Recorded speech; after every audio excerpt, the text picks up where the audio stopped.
So thank you very much for coming out to learn more about the budget process and to share your ideas, your thoughts as we go through the budget process.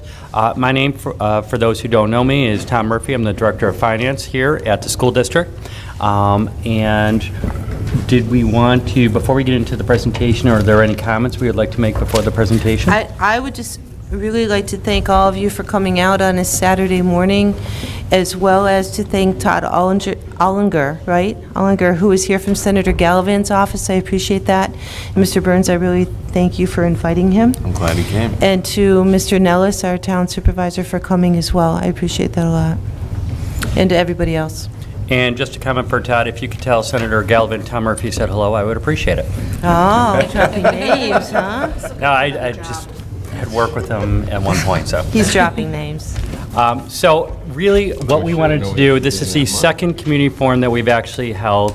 And a lot of what, if you were here for the last one, will look familiar in some parts. But what we've added to this presentation is a presentation that many of us had gone to from Superintendent Rick Timms. Dr. Timms had talked a lot about the gap elimination adjustment. And the gap elimination adjustment, the board voted on a resolution this past week to eliminate the gap elimination adjustment. And the reason why is the amount of funds that are withheld from districts really does hamper our ability to move forward. And what you're going to see in the first part of the presentation is an explanation of the gap elimination adjustment, and also STAR, and showing how some of the dollars are moving from upstate and western New York to downstate. So first of all, let me talk briefly about what is the gap elimination adjustment. The gap elimination adjustment, for those who don't know, was developed in 2009-2010 by New York State as a temporary measure to help the state balance its budget. It was in a deficit situation. We all know that we all have our times of deficit. We all have to tighten our belts the way the state did it a couple years ago. As I said, on a temporary basis, was to say what we're going to do every year. We give each school district and municipality so much money. We're going to withhold some of that money so we can basically shore up the state's budget, the budget gap. It was temporary in nature. It was only supposed to last a couple of years. It is still going on in 15-16. At this point, for Eden alone, we've seen about $7.8 million withheld in funding. And what you have actually seen, and I know that we have a representative from the Senator's office, so please don't take offense to anything we're about to say today, but what you have actually seen is a very good public relations campaign showing how the governor is giving money back to school districts this year. I'm sure everyone at some point has probably heard about that, but in the presentation, I think this is a great way to explain it. Dr. Rick Timms, who did this presentation, he said, you know, I've got a grandchild, and I pay her for doing chores around the house. I give her $10 a week. So, you know, when I give her $10, she gets used to the $10, and she kind of says, I need this as I'm going forward. I budget certain things going on. Well, I have a problem with my home budget now, so you know what? I'm telling my granddaughter that, you know, for a little while, I'm not going to give you your 10. I'm only going to give you $8.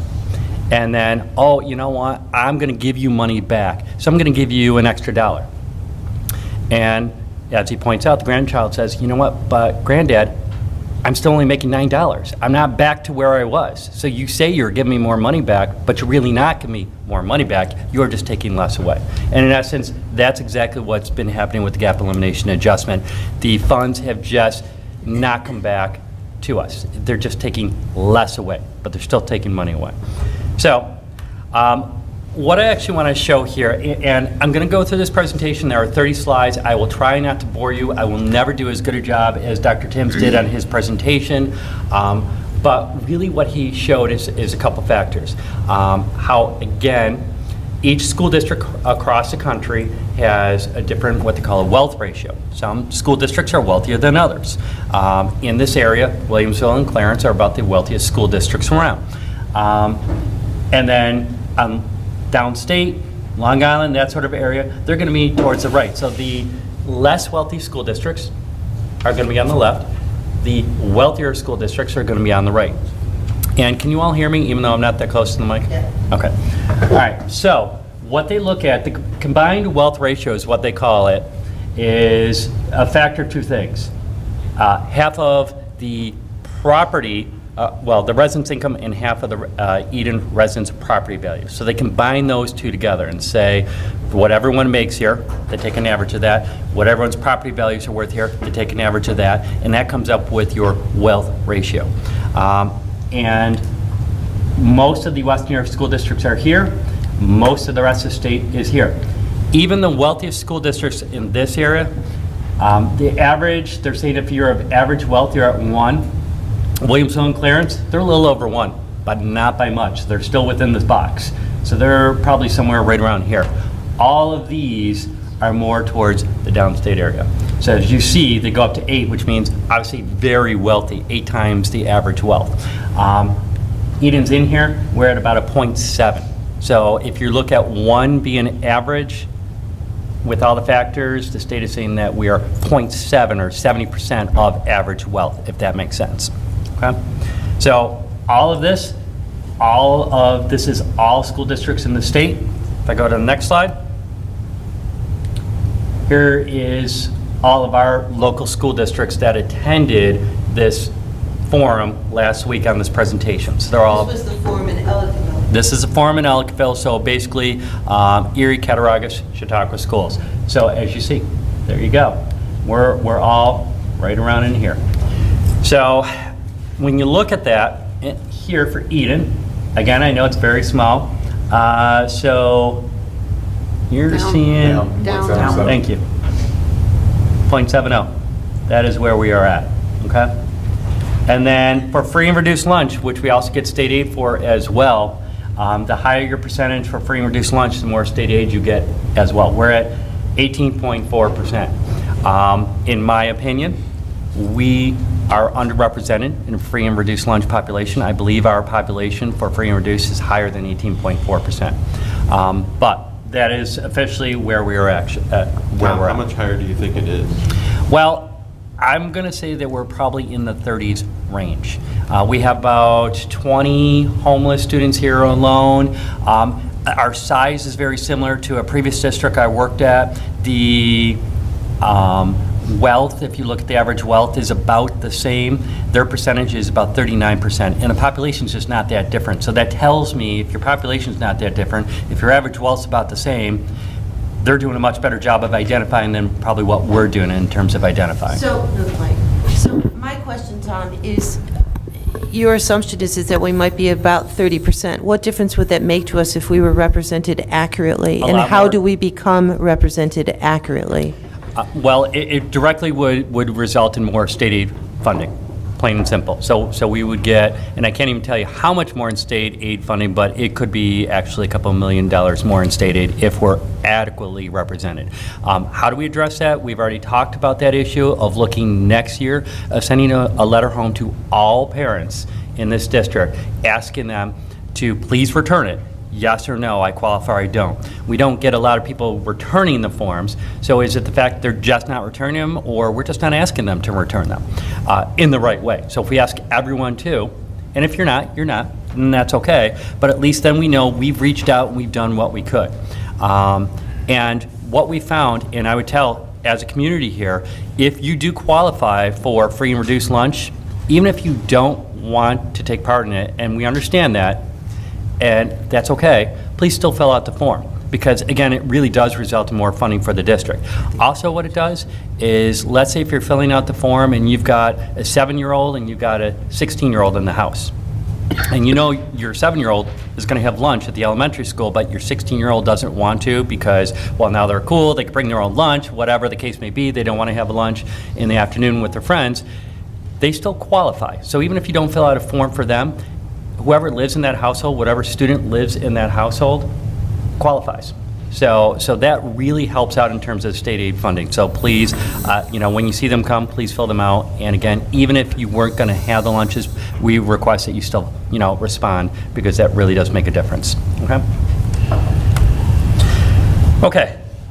So what you're now going to see here, the chart shows how much more taxes would be needed to increase lower wealth districts compared to wealthy ones to replace state aid cuts. And you're seeing 10%, 20%, 25%. Some school districts need 30% more funding to make up for the state aid cuts. We're all in here.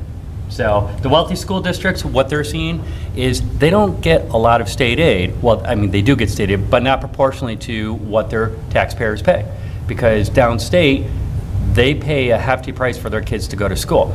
And so when you look at what they're paying and the state aid, that state aid ratio is much lower because of what they're paying out of their pockets.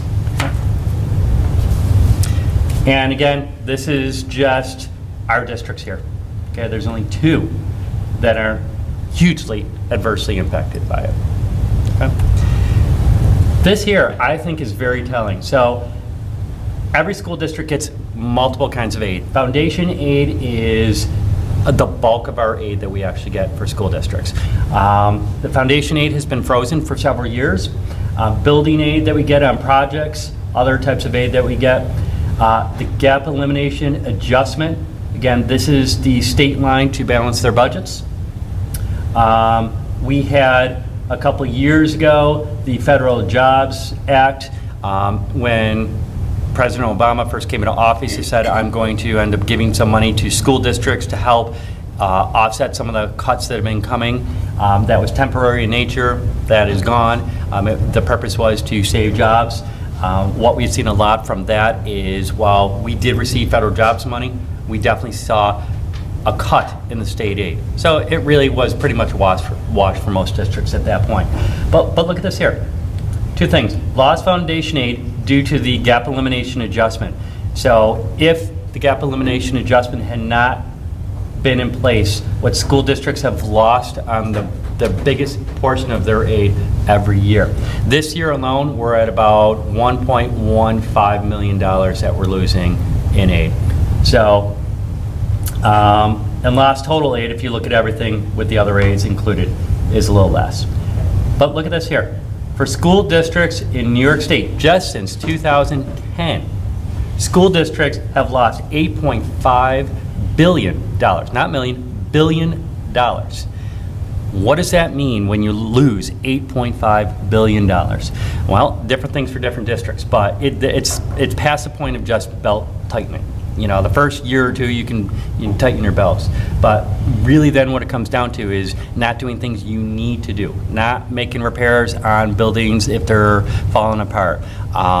Staffing, if that is the case in a lot of districts. The presentation I went to in Kenmore, we heard from the Kenton School District. It was amazing to hear the superintendent got up and read, and every year he said, you know, like here we cut 35 teachers, here we cut 23 aides, and so on and so forth. The numbers of which they, you know, some school districts are more dependent on aid than others of what it is actually meant for them. About half our income that we have for our school district comes from state aid, just as to let you know.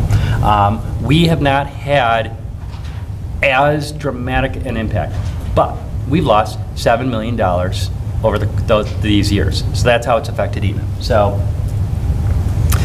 okay, take a look at this. This is somewhat interesting to see. Now, this isn't a math class. I'm not going to make anyone really go, oh my God, what are we going to have to do in terms of thinking here? Laura, some people might get up and leave, so we won't do that to them. Okay, see this right here? This right here is the average with the aid of how much aid school districts are getting. So when you see the ones, this is with the combined wealth ratio, which I said, the poor school districts, if you want to call it that, the wealthier school districts, and how much aid the school districts are getting. And you would expect to see that as the wealthy districts get wealthier, there's going to be less aid coming as time goes on. And then you see how it drops off when you get to the wealthier school district, okay? But look at this. This is what's been added and what proposed to add for, well, the gap elimination adjustment. Look at this. You would have expected the restoration of the gap elimination adjustment to follow this line. It should be almost identical to that line when you're looking at what the aid is. So, you know, if the aid's lower, you would expect it to be raised about here, looking about the same, so it's even across the board. It's not. look how this worked. You'll go to the wealthier school districts, look what happens here. It shoots right up. So the formula for restoring the gap elimination adjustment and how that money has been restored has not been on the same basis that everyone had their aid coming in the first place. So that sends to me a very clear picture of how the money has been funneled from, again, most of these districts are downstate. So the money has been funneled from upstate to downstate in the restoration portion of it, okay? Let's see, distribution of per student, like per student as to what we're looking at for the funding. And again, follow the last graph, based on aid, and then aid per student here. Downstate, they're wealthier, so the aid per student is less because they're paying more individually. But again, when you're looking at the restoration, that cut is nowhere as steep as this. So now they're getting more per student than some of these, well, not as much as, they're not getting as much as here, but it's not as big a drastic difference which you would expect to see. Again, gap elimination adjustment here.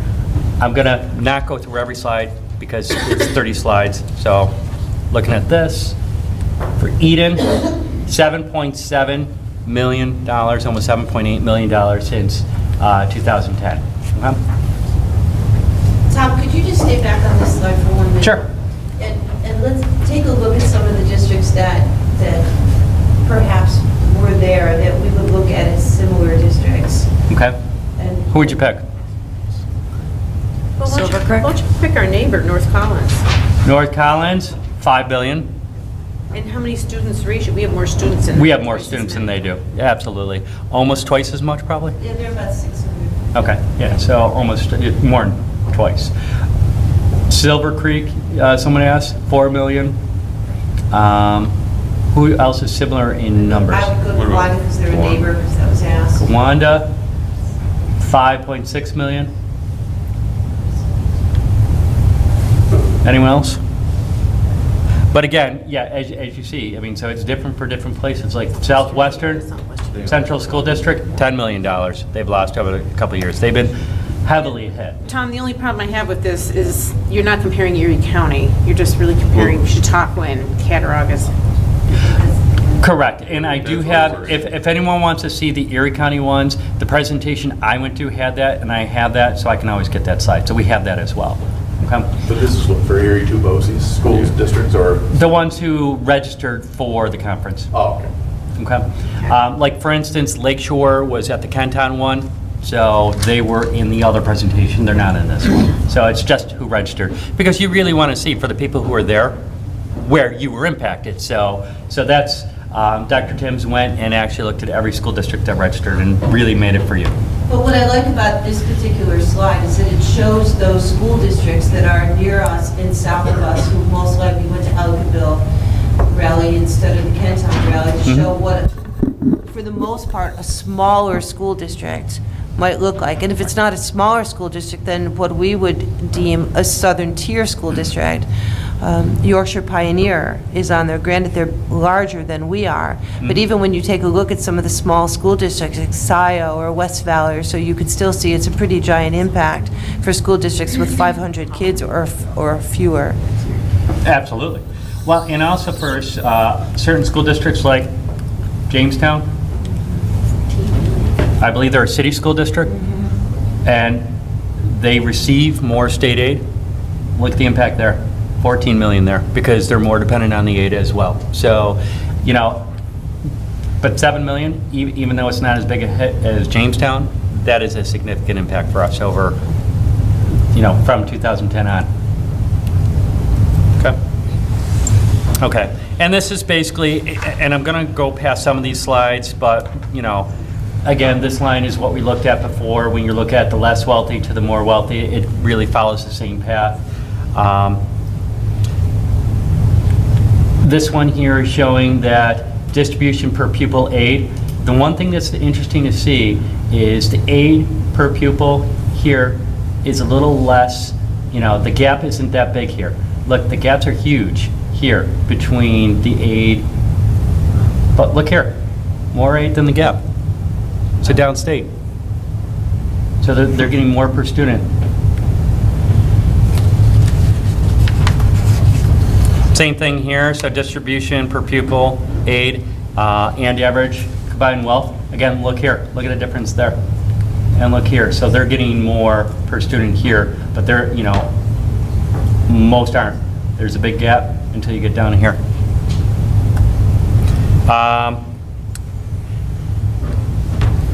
Dollars and cents and change of state aid. Again, if you follow this, look how it's gone up downstate. And these slides just keep reiterating the same thing. The point I'm trying to make here, without going into great detail, his presentation was about 2 hours, and I'm sure you all don't want a 2-hour presentation on this alone. But here, that the difference between 2008 and 2009 and 2014-15 total state aid without building aid. And Sandy asked a question when we passed the resolution, is Eden in that situation where we're receiving less aid this year, this coming year, than we did in 2008, 2009? And the answer is yes and no. And that's why I said we can't personalize it, because of the way it was worded. We are receiving less foundation aid, but overall, when you add in the building aid and the other aids, we're actually receiving just a little bit more. So it wouldn't be an accurate statement. But when you look at foundation aid, which is the bulk of our aid we get from the state, we are receiving less this coming year than we did in 2008, 2009. Tom, what has happened to costs over that same 5-year period? Oh, dramatically increased. I mean, healthcare's gone up, about 10 to 12% every given year. So, contractual costs for salaries, those have gone up. Program costs have gone up. All that has increased. The amount of money from the state has decreased. So, good question. So, okay. Yes. Is there any way you can tell why the aid has been restored in a different form than it was taken away from? Why, for instance, Well, taking away aid, have they just reduced the percentage they're taking away, which would increase our aid? you mean how it's been redistributed and how? It seems you got two formulas, one for the original aid and one for this. Correct. supplemental aid. And it. Formulas are different. Let me see which slide it's in. It actually shows here, and let me just see if I've already passed it or not. I might have already passed it. Yes, I did. Sounds like a lot of political maneuvering. There is. When the governor proposed the aid originally, and it's not in the slide, and I'm sorry about that, but when the governor proposed a restoration of the aid, it was fairly similar to this line, but not as steep a decrease for the wealthy districts. So it was more like this with a little flattening, actually little like that with the flattening. When it came time to meet with the 3 men in a room and the legislature's version of it, it actually went more like this with a steep increase, and it ended up with a steep increase. So they said, and this is according to Superintendent Timms, I don't know this for fact, but what I was told is that the final version of the restoration was decided by the 3 men in Albany. So is it fair to say that the original state aid cut was for fiscal purposes, save some money? Correct. And the restoration was more to restore partially, but also to redistribute the aid? Yes, you summed it up perfectly. The whole purpose is twofold of this presentation. Number one, to show how it's impacted us and what we need to do to get past this. And number two, to show that redistribution of wealth, of how it's moved here, downstate. So absolutely. Wealth is going from the wealthy to the wealthier districts. Yes. Instead of from the wealthy to the poor districts. Perfectly put. Mhm. Yes, correct. He gets an A in math today. All right, so again, 80% of the districts represented here continue to receive less state aid in 14-15 than 8-9 without building aid. That's why I said I couldn't answer that question the way that it was worded, because once you add in building aid, we're a little bit higher than 2008, 2009. But building aid is what we're doing and the aid we get from any building projects and stuff like that. So foundation aid is truly what the state gives us to help us out. Okay? Let's see. Still behind. People like to see where we're at on this list. Okay. Second from the top. Yep. Thank you. Okay. Again, what we got what we got this year, as you see, it's less, okay? I'm just gonna go past these saying, this is talking about the levy and the increase in the levy and how many districts can do it while staying basically within their tax cap increase. And basically, this is just saying that there was really no districts, absolutely none, that could stay within that 1.46 that we now live with. 0 districts actually can.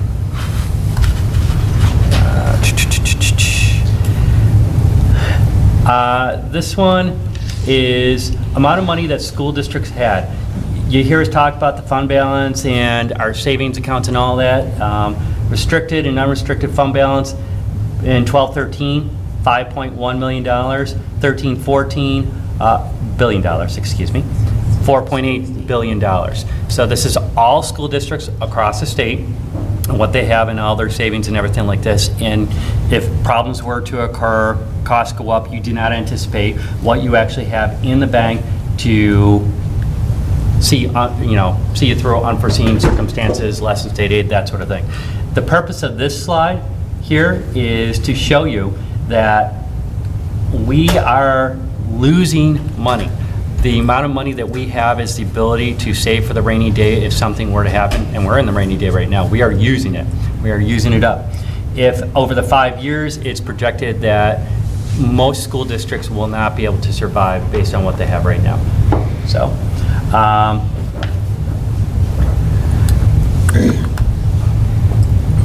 it's unacceptable, obviously. This STAR, I do not propose to be an expert on STAR, but what it does show you here, I'm going to show you 2 different things. That the formula that the state has for the STAR reimbursement for taxpayers, this is in 2004, and they said we are going to weight areas across the state as to say some areas should get more STAR aid, some areas should get less. It's a weighting factor. Now, if you see Westchester County, there you go, 2.77. So you start with your 30, you multiply it by the weight the state has given you, so they get an exemption up to $83,000 in 2004. And Ulster County, Suffolk, Saratoga, Orange County, a lot of downstates, as you see there, Nassau, Dutchess, Albany, rest of New York State. We're rest of New York State. We are grouped. The whole rest of the bulk of it is rest of New York State. There's where we're at, 1. But if you take a look at the distribution a couple years ago, there were several ones that you actually saw. This is in 2004, and that is based on what you're actually going to get on your home, based on your value of your property and all that. 2013, again, all the downstate ones. Look, that 2.77 went up to 3.16. So now they get an exemption for 94, almost 95,000.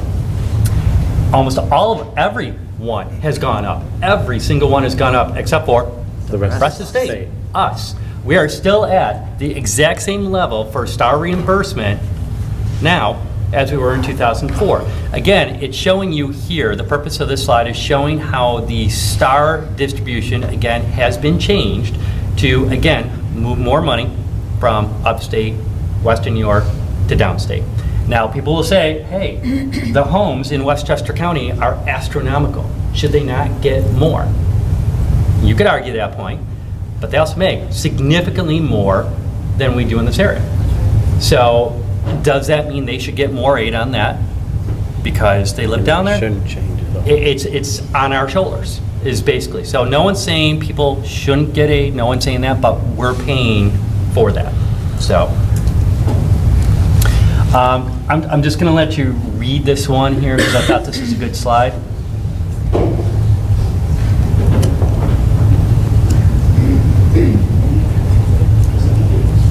In essence, what it's saying is they've resliced the pie. Is it fair how they've resliced the pie? And basically, no. Tom, Yeah. is it correct then, so that if I'm reading this right, Mhm. that they're taking the money that they're saving For the from gap. STAR? Well, no, they're not saving money from STAR. They're saving money from the gap elimination adjustment. Pull that mic up so we can hear you. I have to collect my thoughts first. So, no, with the gap elimination. When we get paid for the STAR, is it money coming out of the schools?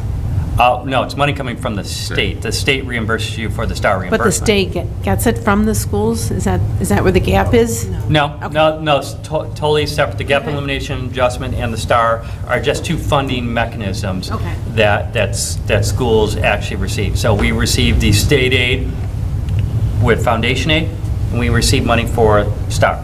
So we receive money from two sources. And the whole point of this is to show, basically, again, how the distribution in those two sources have changed from upstate Western New York to downstate. Okay, and really what they also wanted to show is with STAR, and again, not an expert in this, so which I thought this is really good for. This is basically STAR for Dummies, which was perfect for me on this.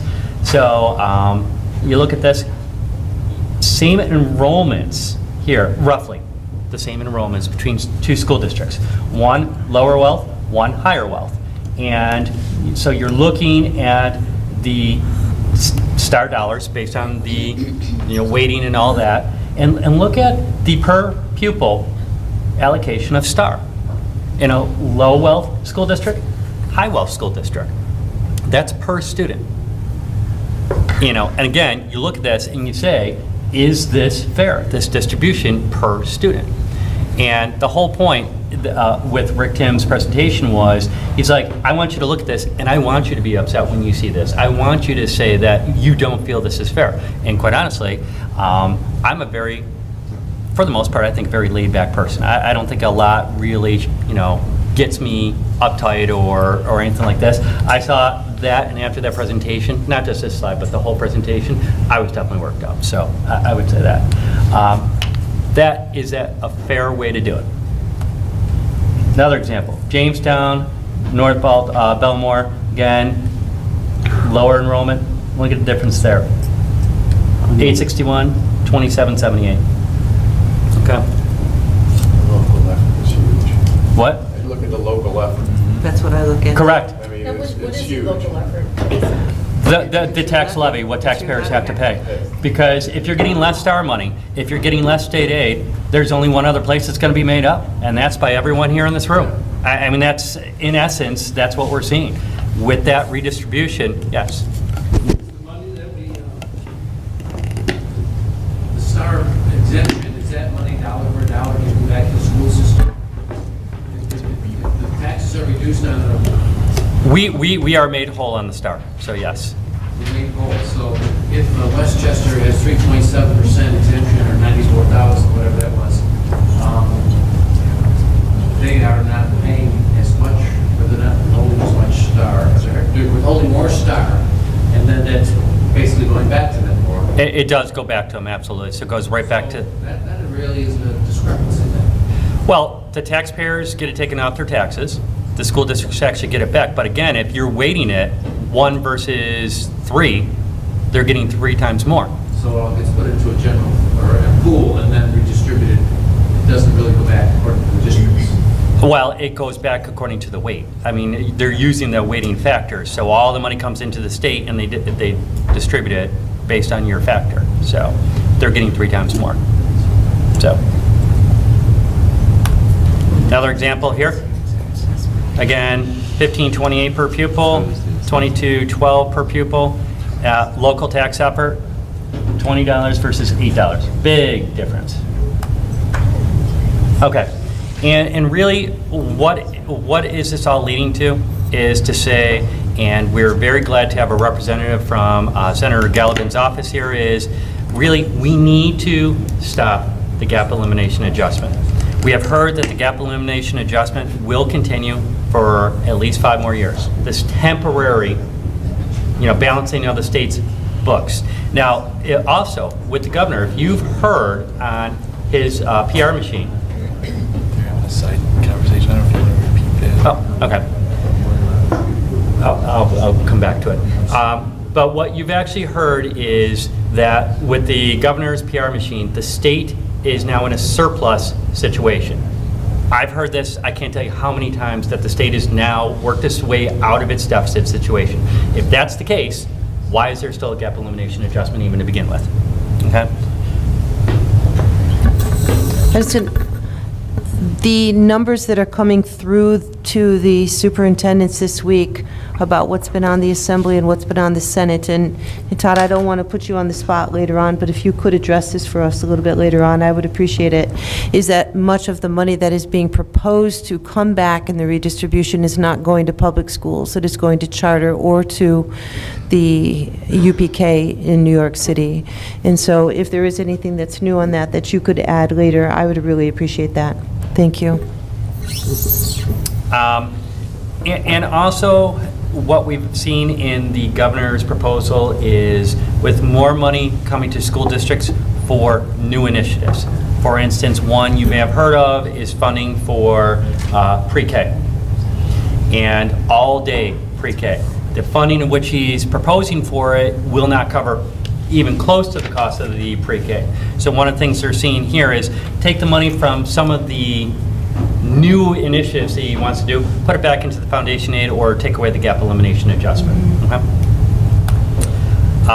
So let's raise the bar institute, the APPR for state elected officials. There's really no APPR for them. Wouldn't that be great? So there you go. What can you do? And I've got individual slides up in which I already told Todd this is actually coming, so he knew.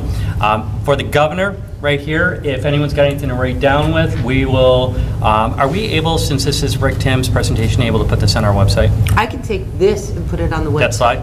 So we can put this, and I've also added some slides we can put on which So for show our the individual names. for our local legislators, we Correct. can. So, but if you want to tweet the governor, yes. Marissa, I do know what tweeting is, so yes.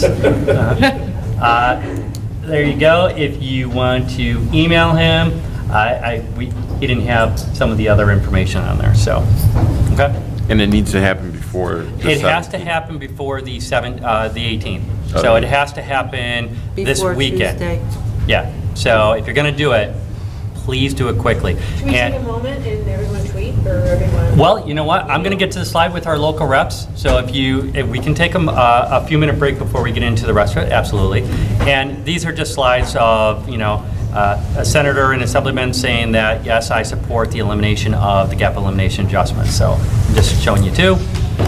Now, again, our local our representatives, Assemblyman David D. Pietro, work, facts, email. I'll leave it up for a second if anyone wants to.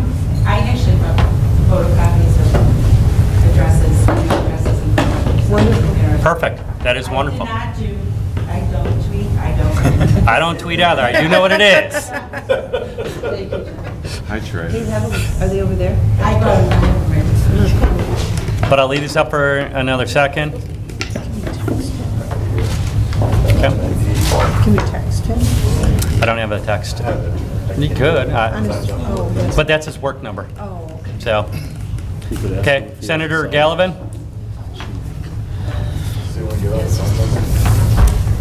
Yeah. A request was, does he want to give out his home number for that? I'm going to say probably not on that. That's just my guess.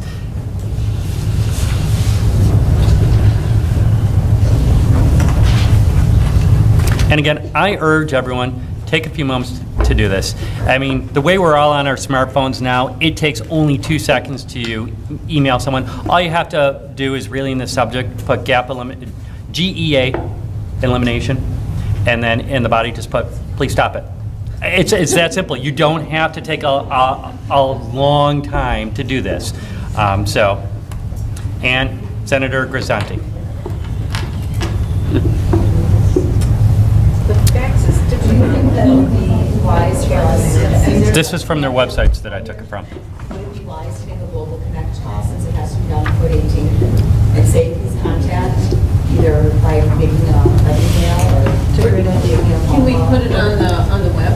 put it on the web? But I'm thinking people aren't going to look. No, yeah. On the 18th. No, she's asking for a global Maybe you could connect. reference, go to the website and find this information, but really the importance and the need for it to be done quickly. We can do that today. Thank you for the idea.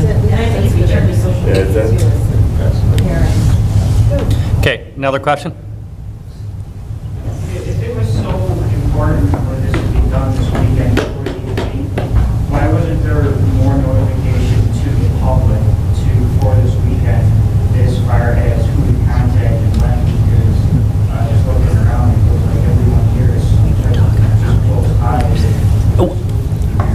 And I think the short answer is the difference between the governor's PR machine and all of our PR machine. The governor's been very well at getting his message out. Again, we're giving more money back to the state. We're in a good position, blah, blah, blah. He's done very well. We, as a whole, school districts across the state, have not done a great job of getting the word out. That's what we're trying to do now. So you're absolutely right about that. So, Well, and if I could tag on Yeah, to that please. as well, there have been many, many articles in the papers all across New York State regarding the gap elimination, including our local papers and the Hamburg Sun in the past few months. Every single one of our board meetings since January has talked about this as well. What I would say to you is that much information comes to us late.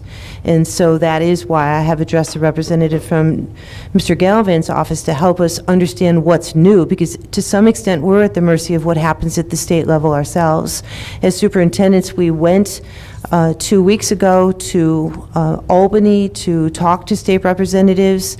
This week, there's new information coming out from the Assembly and from the Senate, but even these type of slides only occurred Monday of this week. And so we've been trying. We don't have the same kind of money, which is why I love the idea of the Global Connect.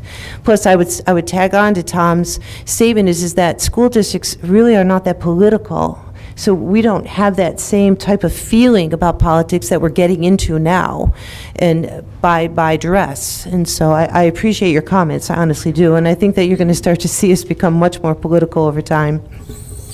And I do think that we are all guilty of being complacent. This has been going on since 2008 and 2009, and no one has said a thing, and we're finally doing something. So let's take it from here and run with it.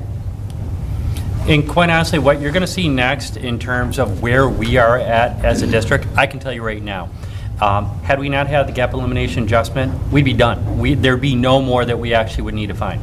So the impact it has, is enormous for every school district. The other thing that I would say is what came quite clearly out of that presentation is with the continuation of the gap over the next 5 years, most school districts won't be able to make it. Doing business as is right now. And again, personal opinion only, this is not a school district opinion, this is only mine, I think that's by design. I think there is an agenda to change education as a whole. Unfortunately, the ones who pay are the kids. And because if districts are forced to consolidate or go broke because they don't have the money for it, it will be the kids who suffer. When you have layoffs because you don't have the funds for it, the kids are the ones who suffer. Of course, obviously those who are laid off too, so I don't want to minimize that.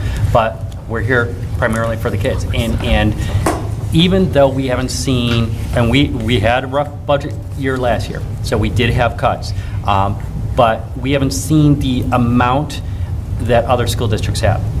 So I don't want to say that we've done well, but in comparison, we've done less bad than other school districts. And unfortunately, we're all doing bad because there's less funding, unless you're downstate. But really, we are all in this together. I mean, the only way we're going to get through the next 5 years is for everyone in this room and, talk to your community members to say, how are we going to do this? That's part of the reason for having the community meeting today, to let you know where we're at, to hear your ideas of how we can shore up the budget gap, what we can do to get through this. I think we can weather this storm. I think, I'm more conservative, as we've heard, a very slow and consistent use of our reserves and funds to weather us through the storm. So we can get there, but the best way to do it is do it together. It's very easy, I've said this multiple times, it's very easy to pit one department against another department, one group against another group. And again, personal opinion, I think that's by design. I think there is a plan to really have taxpayers revolt against school districts. When you took a look at the tax cap at the 2%, if you took a look at how that PR was put out there, that 2% figure was so well known that most school districts could go above the 2%. I'll explain that in a minute, but most didn't. And why? Because it was so put out there by the government that it's 2%.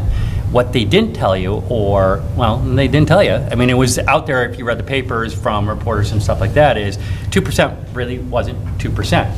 they said, oh, there are certain exclusions which you can just take right off the top, and from there, then you can, your increase could be over 2%. So if you receive payments in lieu of taxes, if, the retirement system went up over 2%, you can take the overage over the 2% out. There are all these exclusions that districts were able to do that would bring them over 2%. So many districts found themselves at like 2.9%, 3.2, but many, because of the fear of that public perception, would not go over above the 2.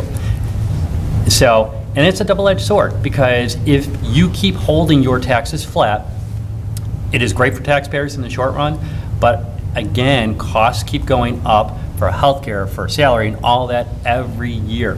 And if you are not sustaining that with the revenues to come in, eventually you're going to have a gap, and eventually you're going to have to answer it. And last year, I think, was a prime example of that, when you saw that revenue and expenditure gap. It happened. And so there's a real danger there. The other thing is, this year, because the 2% tax cap was also tied into the Consumer Price Index, and this year it was 1.46. There's no saying that next year will be 1.46. It could be lower. What we saw for us, our tax cap this year is 1.78. We have no exclusions whatsoever. We just use our wealth ratio, multiply it, and it gets us to 1.78. And we don't have growth. We don't have growth, absolutely, and less state aid. So you look at all those factors, that really puts you in a bind. So Can we come back to that one for a minute? Because I think that is what puts Eden in such an interesting position. Because you will see in the papers where districts are at 3% in terms of a tax levy, 4%, 5% in even some cases. We don't have the ability to do that. Eden is not in a period of growth, so that's not something that we can use. We don't have payment in lieu of taxes, or what Tom would call a pilot, which would come from businesses in town that also don't help us either. We haven't had a capital project, so we don't have any debt service that we would get reimbursed for. Those three factors would bring us above the 2% in terms of a tax levy, and we can't use any of that. And I'm going to take it one step further and state that when I was in Albany last week, that it was stated, and you and I have said this is our personal opinion, but it was stated in conference that much of what is happening is by design to stop duplicity or repetition of services. So what you see in town and villages, and what you see in school districts, they are looking for schools to consolidate. They are looking for schools that are too small, that cost the state a lot of money and state aid to close. And so what Tom and I have known in our heart's history was finally stated out loud. If you are very small, to become charter, to cost less to do business. In the end result, and Laura Feasley actually stated it well a couple of weeks ago to me, to change the face of public education in New York State. And that is by design. And I would come to say that whether the GEA goes another 2 years, or whether it stops next year, or if it goes 5, that it is survival of the fittest, and that it will end, but that everybody has got to jump in, because we cannot continue to take away, because whatever comes off this year as a cut will not be there next year to cut again. And it's not based on education, which schools have always made their decisions by, not by money, but by education and what's best for kids. And we're not able to make those decisions right now. if you take a look at the whole piece, so if you look at what taxpayers pay, you look at the revenues that we get from the state, those are our two main sources of revenue. So if your taxpayer amount can only go up 1.78, which does not cover your increase in costs, if your state funding is going down, again, that leaves you one choice. You're cutting somewhere, and that's all there is to it. Many of you may have heard, bless you, the latest proposal from the governor. My opinion, again, is that proposal probably will come through. He is proposing, again, to incentivize taxpayers to be watchdogs on the school districts, is to say that if school districts stay within their tax cap for this coming year, they'll receive a check in mail. So they're paying you basically to make sure that we don't go over 1.78. And next year, we also have to show a combined savings in 15-16, netting in like a 1% savings. and 16-17, a 2% savings, still while staying in your tax cap. And in 3 years, a 3% savings, again, still while staying in your tax cap. And again, there's nothing that states that we're going to be at that 1.46 this year. It started at 2. It's down to 1.46 this year. Who knows where it's going to go next year or the next couple of years. So if that's the case, we will have no choice. We will not be able to increase anywhere. I mean, all the options we have are slowly being taken away. And I don't mean to be a Debbie Downer here, which I know I certainly have and spent a lot of time doing that. But again, as you go through, as I'm going to show you where we're at, I would have to say I think our administrative team has done a wonderful job of taking all that information and seeing where we're at and what we can actually do to shore up the gap. The budget advisory team and the board have done a phenomenal job of coming up with ideas and suggestions. We formed the budget advisory team this year to, let the community know about this, to let them know more about the budget process, to let them know what's going on. The fact that you are all here today is great. All the community members and our union reps are here from the budget advisory team, so thank you very much on a Saturday morning. I'm sure there are much better things that you want to do. So there is an interest for the community to get involved. And I think, Barb, as you had said it, this has been going on for years, but now people are starting to realize this is getting to a critical stage.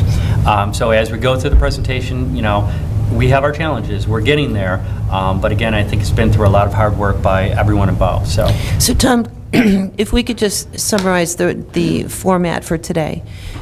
You still have some that you want to present? Yes. And then we'll take a short break. And then she can pass out the phone numbers. We put them on the table put them over out? by Mrs. Klopp. Great. And then there will be time for the public to address us with questions Or comments. or comments. Our role today is not to answer all of your questions, but we certainly want to take them and clarify them as we have in the other community forums.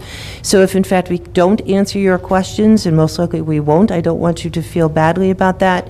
I just want you to recognize that we will answer them in a public format up on our website and personally to you after today. So how long is the rest of your presentation, just so people understand? 10 more minutes, maybe. So about 10, and we'll take a break at about quarter or 20 after. All right. And with the community forum, we will hear the comments from everybody. Everyone will have a chance to talk. So this is why you're here, to voice your opinions, voice your suggestions as to what we can actually do. So everyone will have a chance. The other thing is, if someone is not comfortable getting up in front of the podium, you will have the ability to either, you can do this anonymously, or you can put your name to it, put it in an envelope, and deliver, or have someone deliver to the superintendent's office any ideas or suggestions you have. So if you're not comfortable in this venue doing it, we want everyone to feel comfortable to know that their voice is being heard, okay? So, all right, so let me show you. This will look very familiar because now we're at draft 4, so this format is probably going to be nothing new for a lot of you right here as to where we're actually at. What we've done is we went with the zero-based budget. What does, and you all still can hear me even though I'm sitting back a little? Okay, you can hear? Okay. Why don't you just move your mic a little bit? Okay. Thank you. A zero-based budget basically means you're starting from scratch. If you were to develop your program for the needs of the students, what do you need to run your program? So when you see this, take a look at this. Appropriations. This difference was even higher, but again, with zero-based budget, where all of the schools and departments said they need to, what they would ideally need to run their programs, is $27.3 million, okay? Our budget for this year is $25.7 million in spending. It's a difference of $1.6 million, or an increase of 6.25%. Now, some of that comes from supplies and materials, but a good bulk of that comes from salaries and benefits. Okay. Revenues, the other side. So you got your spending, you got your revenues. On the revenue side, so for next year, we are looking at $25.2 million. This year, we're at $25.1 million. The year-to-year difference is only $67,000. Not even 1% increase. Now, what I want to point out here is, because we've talked about the tax cap and the 1.78. If you look at this, this isn't 1.78. This amount is lower than the tax levy increase, because the tax levy increase is about $232,000 for next year. What does that mean? We're getting less in state aid. That's why you're seeing the difference there, okay? So even though we would have 230 more taxpayer dollars, we're only getting 67,000 more dollars, which means we're losing the difference in the state aid, okay? And there you go, 231 is the taxpayer amount. So tax levy, and again, tax levy is the amount that all of you are paying in your taxes for the school district. Our budget, $25.7 million. For this year, taxpayers are paying $13 million of that. The rest is through state aid and other sources. So that $13 million, we're able to increase 1.78, basically. It's 1.7745, but basically 1.78. So we're able to increase $231,000 or $13,276,000. Okay? Can't get there, obviously. So before we even looked at the budget gap, and this is, showing you the whole process, we then looked and said, okay, even before we do that, every year, every district is going to adjust based on your student needs. We heard in the last community forum, and we have listened to you to say there are areas that we need to address, that you say that your kids need more. For instance, library. At the last community forum, that was said a couple times, that the library is an example in the elementary school where there is not enough time. So we took a look at all those needs and said, okay, where would we have to put more? But to do more, we wanted to be budget neutral. Okay, so that was just the start to say, where do we have to redistribute just to meet our needs of where we need to service our kids? So that was the first thing. So what you see here, these are the areas that have been talked about as needs for next year, okay? Library, technology teacher, special education teacher. This isn't one teacher, it's a split between two buildings. Phys ed to meet state requirements, and this is almost nominal. It's just the move from one school to another and what that extra requires. But again, to pay for these, the administrators, again, have been great. They said, we realize we're in a budget gap. We're not going to just add them. We can't. So what do we need to give up just to basically be at the same spot? Well, we talked about. And again, this wasn't budget reductions. This is just the adjustment part. So the Gifted and Talented program, I think it was stated very well by many people. Where it's at right now wasn't really meeting student needs. We either need to increase it to a 1.0 or not have the program. But where it was at right now just wasn't meeting the need. German, there was 7th grade German that there was not enough student count. Family Consumer Science, and 1.8. So if I could just tag on to You this can. one for a minute. When we take a look at the proposed position reductions on the Gifted and Talented, or the GT, we really believe that we can produce an enriched program for our students that would be a good model for GT as opposed to a pull-out program. And I agree with what Tom had stated before. If it weren't increased from a 0.4 or 0.4 of a position to more, that where it was almost a detriment to us. The German is the 7th grade. We currently do not run a 7th grade German program, which means that this coming year we will not run an 8th grade German program. This is a position proposal. Our student requests have not come back to us yet. So if in fact for French, for Spanish, for FACS, for whatever that might be, these numbers are based on low enrollments for the current year or the year before. So there could be student requests that jump up that change some of these proposals. But right now, because we can't wait that long, we're going on trends or things that we feel make sense to us. Fair enough? Okay. Okay, so that is, again, just the redistribution to get where we actually need to be. We still have a budget gap.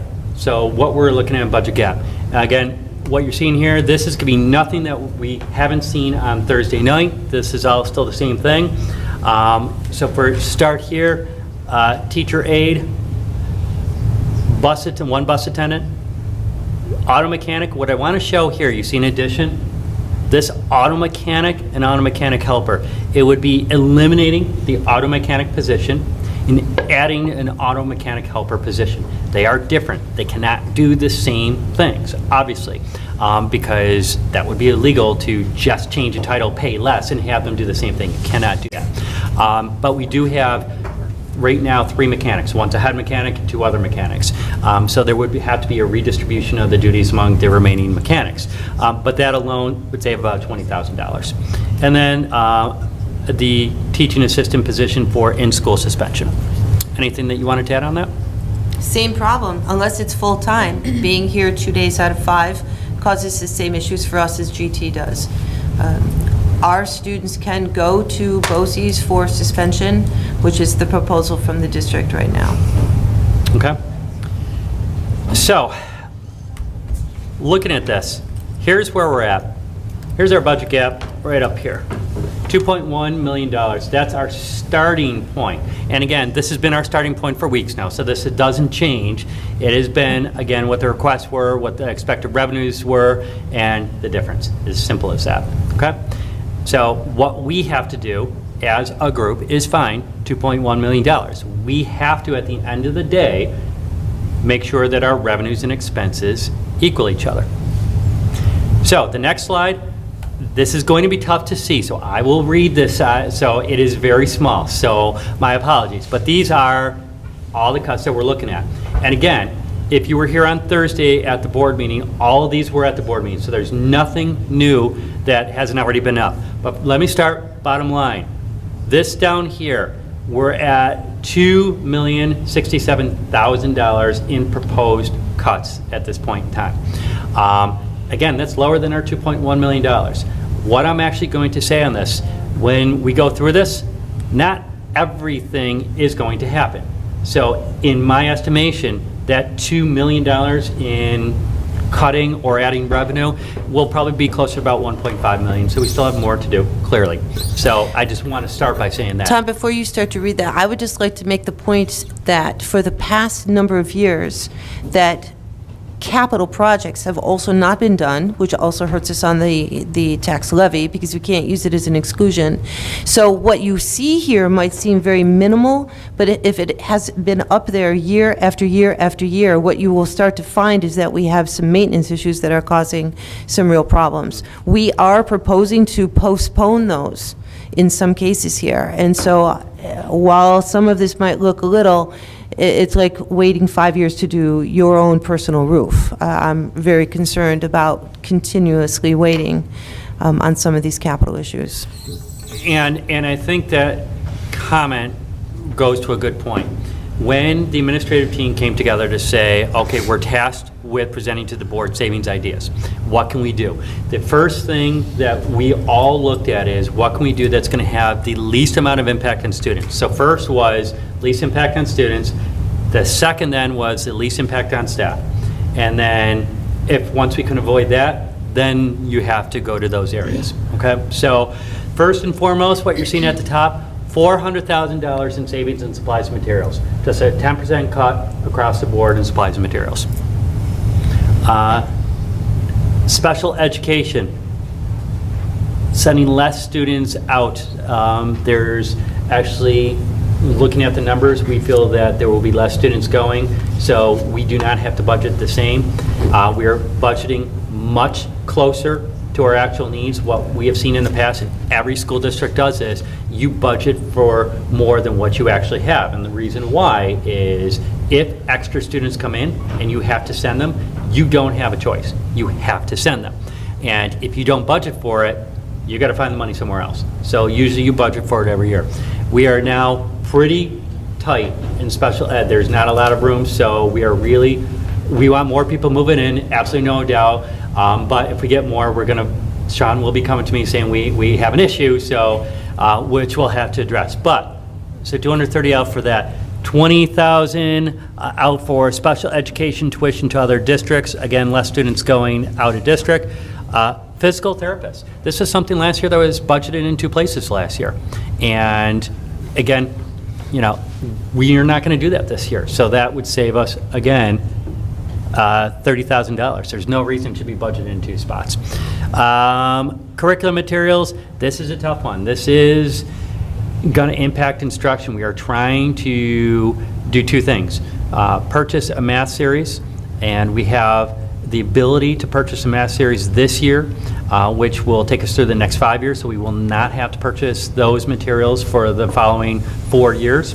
But the other thing in looking at the cuts, and this is a lofty cut there because we get state aid on textbooks, library aid, and computer and software aid. We can't really go below that aid level because what happens is the state reimburses you dollar for dollar on spending. They take a look at the number of students you have in your district and they say, here's the maximum amount of aid you can get for textbooks, library aid, and computer hardware, software. If we fall below that, that's not our money we're losing. That's the money that we get from the state. So we don't fall below that level because that's giving money away. I mean, we're not spending our money, we're spending the state's money, so we're not going to do that.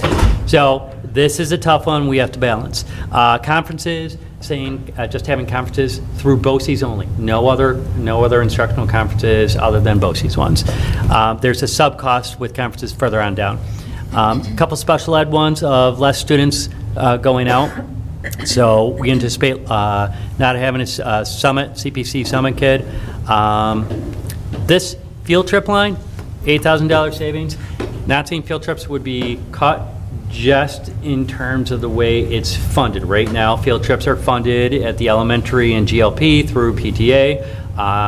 That isn't the case at the high school. So now looking to say, can we fund those differently? There is no more budget for those trips at the high school line anymore. So what we will see going forward is anytime a field trip's going to happen, we're going to now see money come in from PTA or any other source that the money's coming in from, and then an adjustment on the expenditures so the kids are able to go on the field trip. So that'll be budget neutral. It won't come just out of the budget anymore. Okay?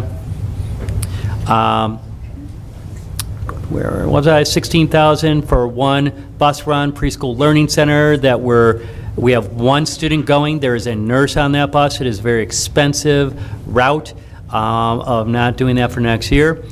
We had one route that was cut down to 2 hours that will continue for next year. That will not be going back up. Looking for Regents exams in both January and June. Right now, currently, we have bus runs which go in the morning, midday, after, and then the afternoon. Now what we're proposing here is that we will only have bus runs in the morning and afternoon. If the students are here a half day, they would either have to find a ride here or stay here until the buses either come or leave. So if they have an afternoon exam, they'd come in the morning with a bus run or find a different way here and stay to the afternoon, and vice versa if they have morning exams. Looking at one of the things we've tried to do across the board is really share the pain, so to speak, and look at every area to see if everyone can have a partial cut. Musicals, looking at a cut for the musicals of 10% across the board. Extracurricular activities, a cut of 10%. And for department chairs, a cut of funding for 4 positions. By contract, we can eliminate the department chairs, but we cannot fund it. So it's 4. Assistant principal, and again, now we are getting into the people. This is always hard, but eliminate the 10 summer days. And we are looking, there's no dollar amount, but we're looking at all suggestions, which we're hoping to get more from you today. What happens if we get rid of all non-mandated electives? There obviously would be a cost savings for that, whatever that may be, but what if we did that? What if we looked at the current credit hours and from what we require now, 24, going to what the state requires of 22? Good and bad side, and I'd be remiss, and Kelly would probably kill me if I didn't say this, so I will say this right now, the danger of reducing the credit hours. Obviously now as students are applying for colleges, right now many students are being told you don't have enough, basically that you already are taking now, and if we cut that more, it will hurt students down the line. So just to point that out. As a proposal for next year positions that we were looking at of adding the technology teacher, we're saying that one is just on the board proposed cut. We would not add the technology teacher. So that proposed addition that is in there for the funding, we would take that right out. Looking at March 19th, a loss of a half day, which is right now, it would become a recess day. We would save $8,500 by not having to pay the support staff to actually be here for that. Savings in sub-costs, which I mentioned, if we're not having outside conferences, except for BOCES, we would save in the sub-cost to go along with that. BOCES, COSER, and again, I'm sorry for being repetitive for those who have heard this 15 times. I will say the same thing again. When certification questions come up, as you know, we're doing the paperwork to certify all the teachers. Barb actually is able to call BOCES and ask questions with it. That's a $4,500 charge. We are dropping that, and it's a per call charge that you would have after that. She has a single call she's able to make this year for $500, so a net savings of $4,000. So yes, so she can only ask one question, so there you go. Summer hours, if we were to close, and again, we're not saying all these are going to happen. These are proposals that are up here. But of looking, if we closed on Fridays, what would that mean in energy savings? $1,208. This does have implications in terms of, well, a couple things. Number one, special education. How do you handle that for their summer school? Are you able to rotate and close maybe only certain buildings, not all buildings? Number two, in terms of staffing, which you'll see, I think, further on down, how do you handle that with the unions? It becomes a bargaining issue that you have to do. And also, you wouldn't see any savings in the staffing cost for the first summer because they have to accrue their time or build up their time and use it for the following year. So it really would be in effect for the following year. $10,000 pool speakers. Again, this is an area not by any malice. It was just double budgeted in two areas. We took it out of one. Equipment, again, just saying, look, we're just going to cut back on the equipment again. Every school district is holding back on capital improvements, projects, any equipment that's needed. The elementary school, the parquet floors in the classrooms are really getting beat up, but we're proposing again to put off those improvements. Tennis courts, same things. We were going to be improving tennis courts this year. We're just not able to afford it. Retirement incentive that we have out now, I tend to be conservative. I'm saying that we will see some monies come in from that.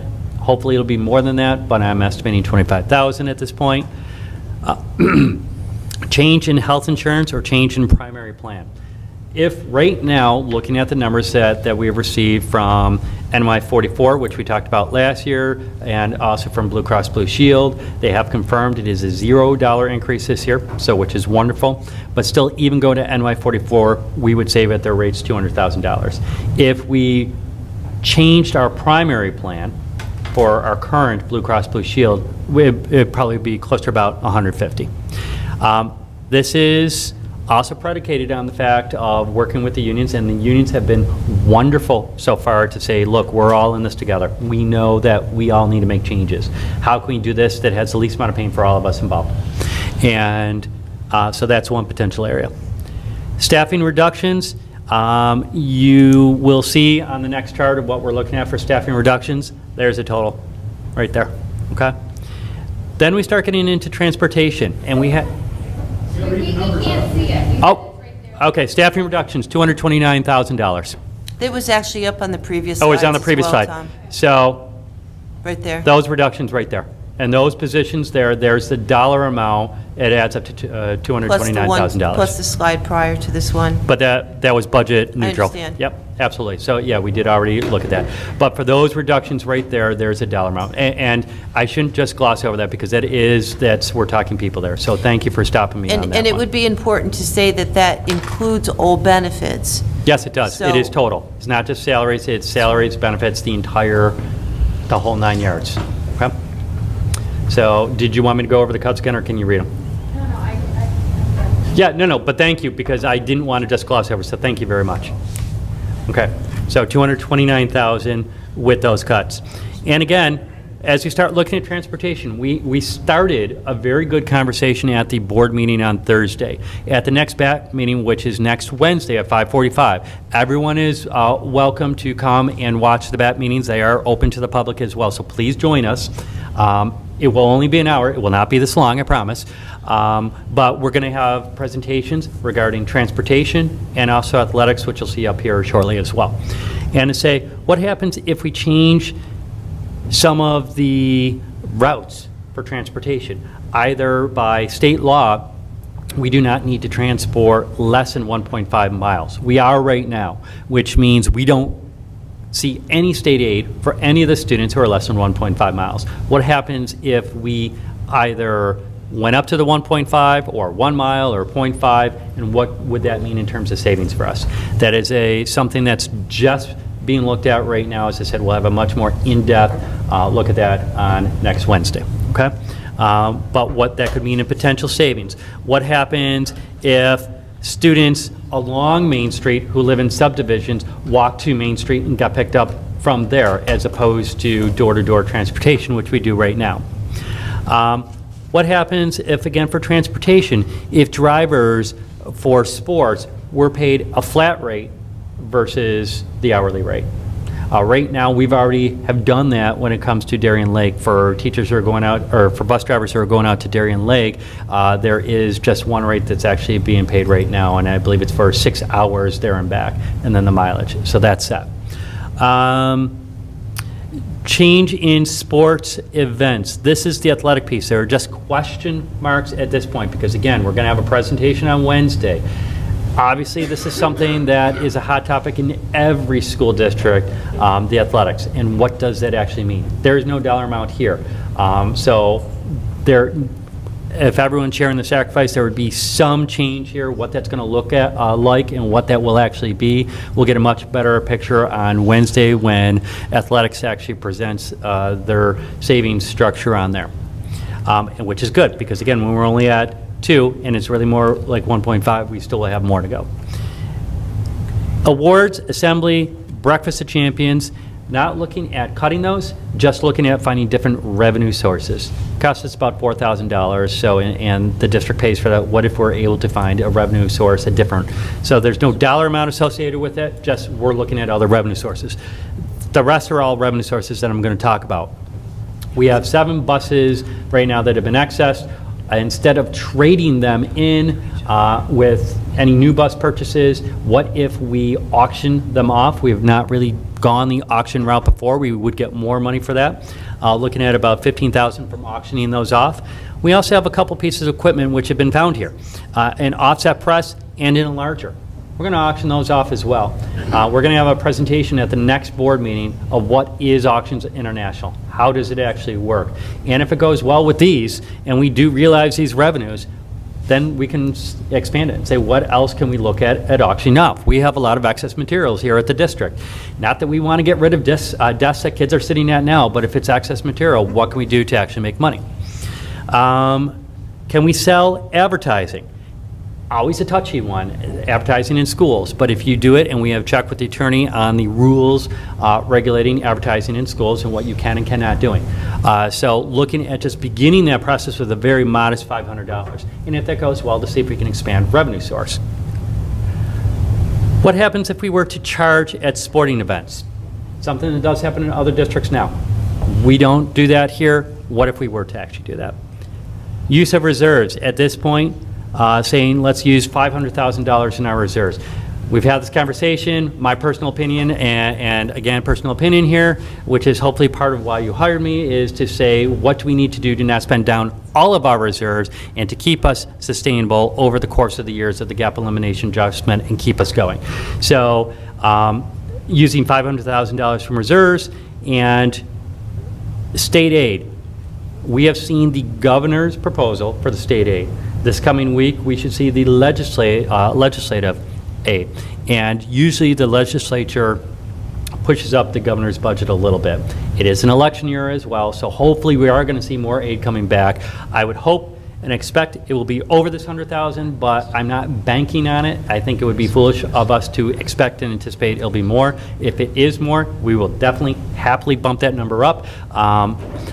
But again, $2,067,000 in total possible cuts. This bottom line here, there's no dollar amount. What the administrators have said, there are additional programs that we actually need through BOCES to really be efficient and to be effective. And we were looking at adding them into the BOCES budget this year, and they have said, no, we're not doing that. We cannot afford to, even though it's something that we can actually use. So there's no dollar amount. It's just letting you know that it's something that we are doing without for that. So, in summation, $2.1 million, $500,000 for reserves, $100,000 additional state revenue. All the other reductions that we just did on the previous page, less these two, was $1.4 million. If we did all those. If we did all that, here's our difference that we're at right now, $34,000. That's manageable. That we can actually live with. But in all reality, everything on that previous page is not going to happen. We do know that. Hopefully, most of those can. As I said, we're working through that now to see how much of that actually can. But if not, that could be up, my guess, about $500,000 when all said and done is where we still need to be. Okay? So for this next, we're going to take a break here, but for the community forum, this is being recorded. This will be on the website. Everyone's ideas will be recorded and considered. We're looking for all constructive ideas. As I said, it's very easy to be negative, to be critical, to say, don't touch this. Unfortunately, we don't have that luxury of saying anything is sacrosanct. Unfortunately, we just don't have the dollars for it. So what we're asking everyone here today is, let's work together. Let's see what we can do positively. Let's see what ideas and suggestions you guys actually are able to generate. We've tried coming up with as many as possible, but we can't think of everything. Think about ideas not related to staff or ideas related to student program. Again, we're trying to work from the bottom up, things that aren't going to affect students, things that aren't going to affect staff. We know we may need to get there again, but we're going to try as much as possible not to affect students. If possible, think of long-term solutions. A lot of those ideas on the previous page are going to unfortunately be long-term. There are a few short one-time things because, again, our budget has to be balanced at the end of the day. But again, if we can look at more long-term, it's going to take us through the next couple of years. And I just added this one for this one. Anyone uncomfortable approaching the podium can drop off or have dropped off an envelope with your ideas to the superintendent's office. Everyone, it's your budget, it's your tax dollars, it's your children. So you guys should have every right to have your voices heard. And that's what we're, I know you've just heard me talk ad nauseum, and I apologize for that. I'm done. When we come back, thank God, because my voice is sore. But when we come back, everyone will have 2 minutes for a comment. I will be doing just exactly what I did last time. I'll be doing the timer thing here, so please. 5-minute break, or do you need 10? No, please, 5. 5? Okay. Thank you.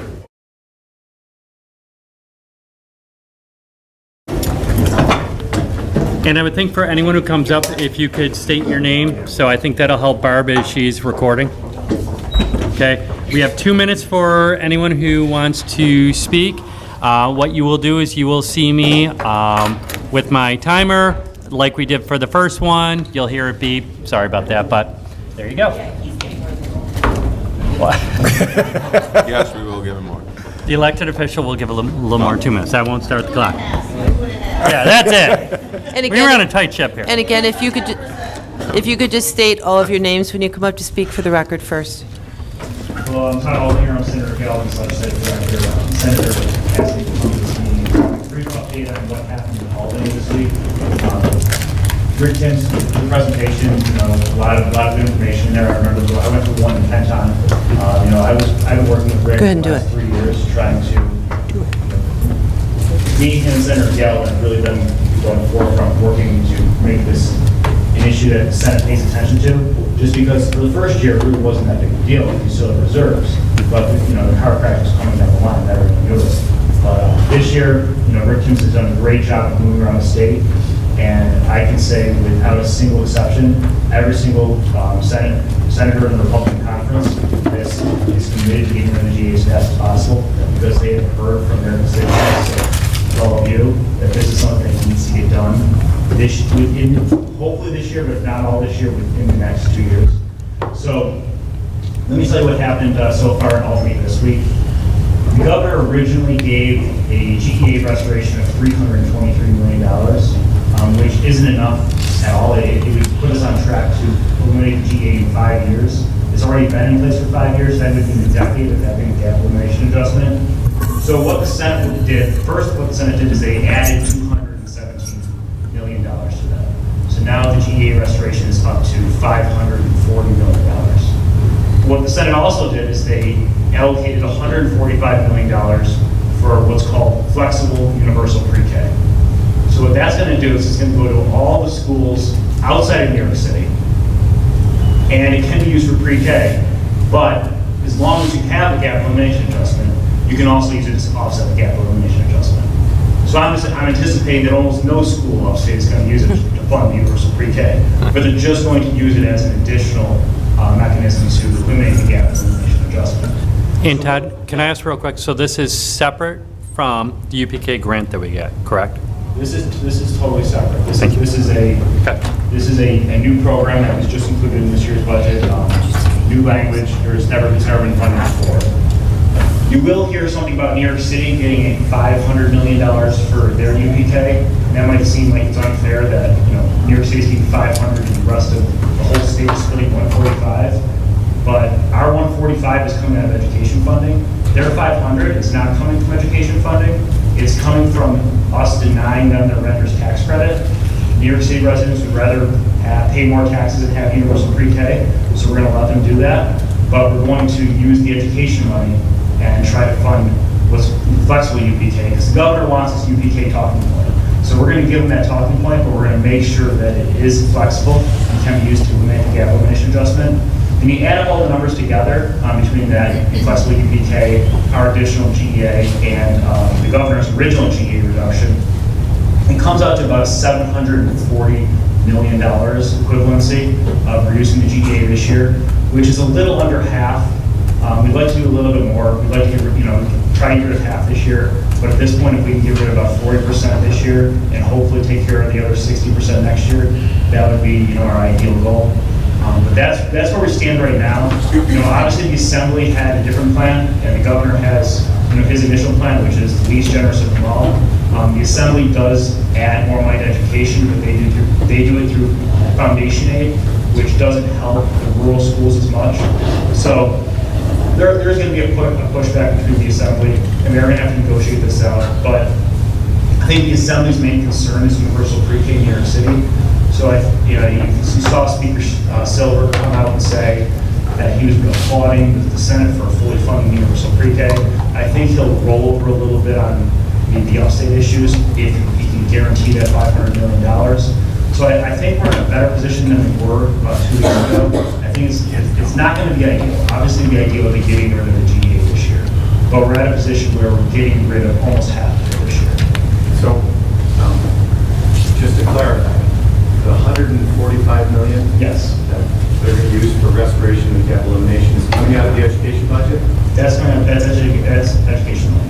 So in essence, the districts are going to get less to get the gap elimination? No, that's just being, that's being put into education. That's new education money. It's being added to, or It's being added to. coming from the education? No, that's new money is being added into the education. Okay, I just wanted to clarify, because you did say that it came from the education. It's education money that's being added to it. Okay. I have a question. Yep. So I know just to write letters to stop for the gap elimination, but what do the senator, is there a vote that would give them for the governors to disappears, or how does that happen? Your first question? So I want to know, how, obviously the people write letters to our legislators and senators and say, we don't want the gap elimination, but how can it be stopped? He keeps proposing it. It's got to be stopped through the budget. So that you would vote, they would So vote to stop. that's what we're doing this. We have allocated $540 million in the Senate budget to reduce the GEA from $1.6 billion down to $1.1 billion. And the gap limit has just been going down every year. It just hasn't been going down fast enough every year. And that's really the problem. But I don't, why do we still need, we don't need to have it, because the whole purpose was because we needed to close the gap, but I'm understanding that we're no longer in deficit. The budget's not in deficit. The budget's not in deficit, but we also don't have an extra $1.1 million. The budget's not in deficit when you take into account the GPA as part of it. That's why a lot of these, when the governor's forecasting all these surpluses, a lot of them are built onto the fact that we're taking $1.6 billion from the schools, and if we do so, then we have a surplus. But that's no one would account like that, but no one in the media calls them as math. But that's really the math that he's using. The math that he's using is we have the surplus because we're not funding the schools. And also, from what Todd had said, is we'll have a better sense of the number by about April 1st as to what that's actually going to mean for Eden in terms of funding. The school runs will be out, the official ones will be out by April 1st. I know they'll be working on the actual formula of the distribution for the next 2 weeks. It gets really crazy modeling about this time of year. And, new formulas come out every day. We vet them, we object to some of them, we tinker with them, and then the final one comes out right before April 1st. So Todd, what I think I heard you say, and you and I had a brief conversation a few minutes ago about it, is to watch for the misrepresentation in the media about where this extra money is coming from the Senate proposal. Yeah, I think, what happened is there was this initial backlash of saying, well, this is $500 million that's going to New York City, where you're only sending $145 million to upstate. But that $145 million that's being sent to upstate, that's being sent from the general fund. That's being sent from the state as a whole, only to school districts outside New York City. The New York City UPK is being funded entirely from the renter's tax credit in New York City. So I don't think that's a battle worth fighting, because if they want to have higher taxes and have people so prepay, that's just a distraction for, I think, our school districts if they fight that. I think our school districts should fight to make sure that 145 that they are getting from the general fund is distributed in an equitable manner, and we don't have something like we saw last year with some of the wealthy school districts getting more than their fair share. I think that would be the strategically best thing for our rural schools and our upstate schools to do. Thank you for clarifying that. Is there anything else you wanted to add? No, I think if anyone has any other questions, Is there any proposed legislation to end the gap elimination investment? in the Senate budget, it calls for eliminating in 2 years. That has some co-sectors. Is it gaining any traction? Last year they passed a resolution and in 3 years. So they're still on the same time frame. And that's why they're trying to add as much money as they can this year, because they did make that commitment last year that in 3 years. And that's why this year is 2 years. So we're trying to throw as much money at this as we can. Unfortunately, the governor put us in a tough spot because he was so stingy in his initial budget. So we had to find as much money as we could to add on to that. Oh, he put us in a tough spot too, so. Put a lot of us in a tough spot. But the Senate has remained committed to that. They passed a resolution last year. They'll pass it again this year. They can't get a resolution in force of law because the Assembly will never concur with it. But it's a one-house resolution committing the Senate to doing eliminating the gap limit adjustment in 2 years. I do have a question. What would we say if we wrote to our senator? First of all, I'd like to say, keep writing to your senator. Don't, just because he's here with a little relief, keep writing. I think But- the great thing to do is the communication. I mean, the first 2 years, we really didn't have anyone paying attention to this. And this year, that's all we're hearing about. And it makes a big difference when you go in a conference and every single Republican senator is saying, all my constituents are talking about this. But my question to you is, how do we make sure that the distribution is equally? Now, what do we say in our message? How can we be aware of it? Where do we find the print where it says who's getting what? That's really the hard part, because it never says that. It comes up with these formulas which are based off of just these factors where it appears arbitrary until you put all the formulas together. Last year there was 10 separate formula tiers, and they were all added together. So you had to understand where each one of those 10 formulas were coming from, what school districts they were sending money to, and so you could understand the whole picture. And it was very convoluted, it was very complicated. It doesn't come about because that's what the best way of doing it is. It comes about because that's the best way of doing it that can get enough votes to pass the budget. And that's the nature of democracy. You have to pass something. So it can't just be someone's ideal solution. It has to be the ideal solution that passes. And the senators from Long Island, they do have very wealthy schools, but their constituents send them there to bring back as much for their schools as possible. Just like, your senators go to Albany and try to bring back as much as possible for their And they schools. don't.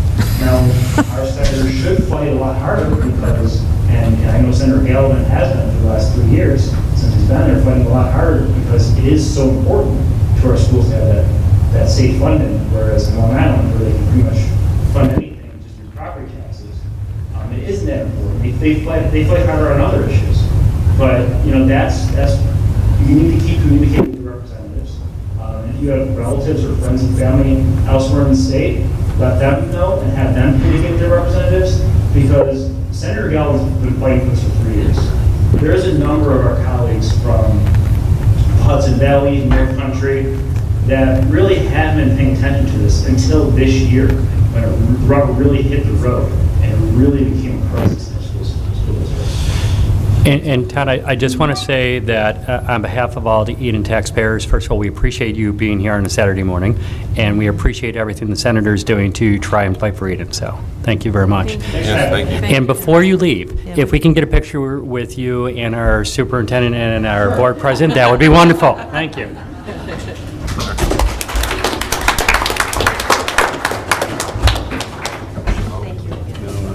Why don't we do it by the flag? That's right. Be more appropriate.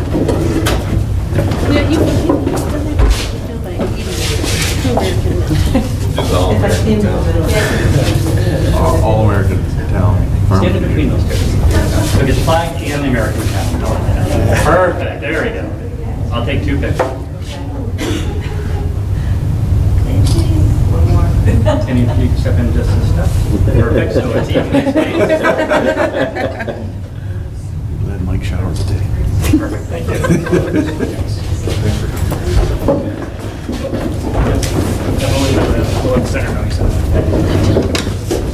Okay, the floor is yours. The podium's on, the mic is on.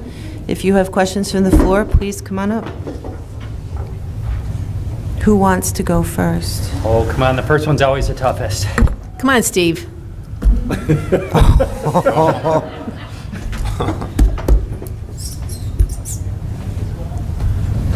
Come on, you cannot have me do all the talking Come on, today. Jen. There's no way. Jen will come. Jen. Jen, do you have questions that you want to ask the board? Or Come on, comments. you always. Yeah, this is your chance to comment, so comment. Just so everybody comments. knows, Jen is on the BAT team. That's right. My name is Jen Horschel. I am a parent in the district. I have a daughter in 2nd grade at GLP, and I was here a lot last year, mostly crying. But I was here begging for things to be saved, begging for my daughter's beloved art teacher not to be let go. But it became blatantly obvious to me last year that there was very little wiggle room that the board had. You can sit here and beg to save this, don't cut that, add this, but the bottom line is there's no money to be had. I am going to be knocking on my friends' doors and sending them text messages today asking where they were. I won't be here this morning. But I can't stress enough, please, please, please, write your local politicians. Tell them what you're thinking. While I'm up here and we have a somewhat captive audience, I'm going to say that my firm belief is New York State has the power to appropriately fund education. It's just a matter of prioritizing where the dollars are going. And if you really take a look at where money is being spent, while education is a priority in New York State, I don't think it's the biggest one. And I think we are trying to use our children to cure our financial woes. Yes. And relieve our frustrations. And it's really not fair. That's my 2 cents. So please write, Facebook me if you have any questions, comments. I have been writing and I will continue to write. And Tiffany Quaz, the PTA president, and I are working on a very basic letter to provide to parents. I know it won't be done. I didn't realize we were under a time crunch for the 18th. It won't be done in time but I will turn to social media to have people email their politicians prior to the 18th, which is what. Although, Jen, the PTA also did adopt a resolution to eliminate the GEA, so Correct, that did get And in. that is, I'm talking to PTA on the local level. I'm not talking about the state PTA. Tiffany and I are just working on something to give people something tangible to look at, to say, because people, what do I say when I write to my politician? I really don't know what to ask for. I just know that I want my school to stay the same. You know, I think you stated it beautifully a moment ago. Stop using our children to cure the financial woes. That's the best way to put it. People are frustrated, and I get that. I don't want my taxes to go any higher, but take it from my little redhead of Georgia, somewhere else. It is, and I think it's sad that school budgets are the only budgets that people have a voice in, and I think that's why they get so frustrated, and that's why they continue like, I don't want my taxes to go any higher, so they vote it down. We need to stop voting the same people who are doing nothing into office and get people who are willing to make change. So 2 minutes up. Thank you so No, much. it didn't go off yet, so hey, Wow. you're good. Thank you. Thanks.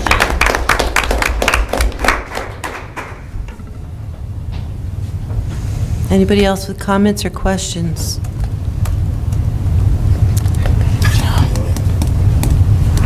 Anyone? No? Okay. Okay. They're Okay. doing play practice. Do you think the question's coming from Eden Elementary School? We're checking. Hey, I don't think that's common for us here, okay. So this is what I would tell all of you, is that if you have comments or you have questions about today, please either hand them to us, come on up and talk to us, email us.